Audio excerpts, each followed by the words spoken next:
Katika mji wa Makka palikuwa mtu mwema, na mtu huyu alikuwa mwenye kupendwa na watu wengi sana. Mtu huyu alikuwa ni fakiri na alikuwa aishi katika mji wa Makka, yeye pamoja na mke wake, na mke wake alikuwa ni mwanamke ambaye kwamba imra'atan saliha, ni mwanamke kwamba ni mwema. Na katika hiyo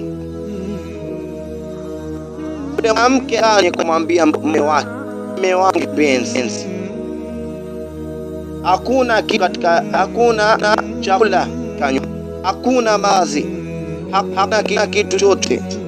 Bwana yule alivyoambia maneno akapatwa na huzuni kwa shida ambayo kwamba ametatuliwa na mkewe.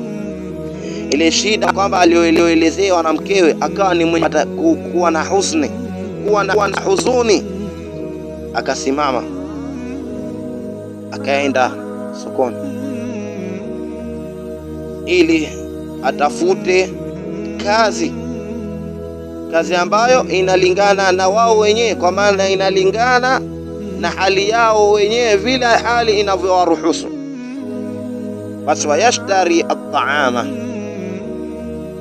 atafute kazi hiyo ili anunue chakula, ili anunue mavazi kwa ajili ya nyumbani.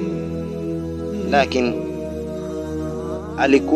alikuwa anatafuta kazi sokoni, lakini baada ya kutafuta kazi hiyo kwa muda huo hakupata kazi yoyote. Basi baada ya kuwa hakupata hiyo kazi aliyokuwa akitafuta, hakupata kazi yoyote ile ya kufanya, basi alihuzunika sana mtu huyo. Basi baada hapo akaenda ila albayt alharam, wasaba ila albayt alharam, akaenda bayt alharam, akaenda kwa nyumba tukufu. Bayt alharam kwa maana ni Makkah almukarrama, akaenda kwa Masjid alharam Makkah almukarrama kwa ajili ya kuswali rakaa mbili, amuombe Allah subhanahu wa ta'ala amkunjulie riziki ambayo kwamba ni riziki ambayo kwamba ni halal, si riziki tu, ni riziki ya halal. Alafu mtu huo akafurahi kwa kuondolewa matatizo yale, au ni mwenye kufurahi kwa kuondolewa matatizo yale. Lakini baada al-intihau min as-salah, lakini baada ya kumalizika kwa swala, mtu huyu aliregeregea nyumbani. Alipokuwa akienda nyumbani, mara yuko njiani akapata mfuko katika ardhi, kwa maana akapata mzigo katika ardhi, mfuko katika ardhi. Ule mfuko alivyoupata akaufungua ndani. Alivyofungua ndani akapata ndani yake kuna pesa nyingi sana. Basi yule mtu akachukua mfuko ule, kisha akaenda nao nyumbani. Alipofika nyumbani akamwelezea mke wake ya kwamba huu mfuko naoniona nao mimi ni mfuko ambao kwamba nimeokota njiani.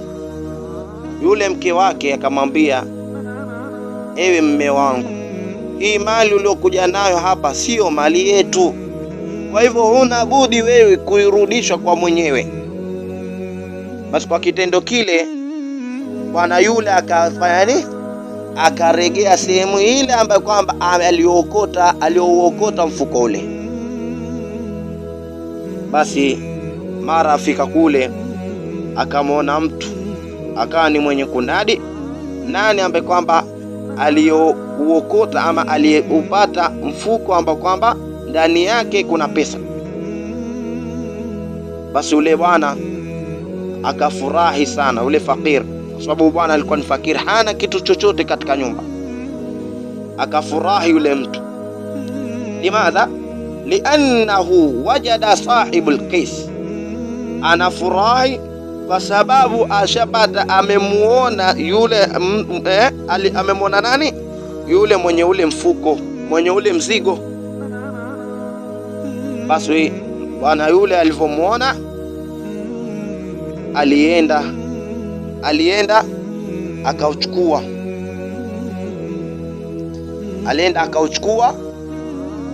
ule mzigo. alienda,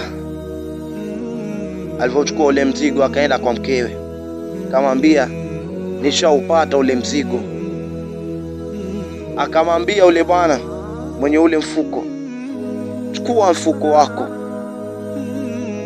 huu ni wako.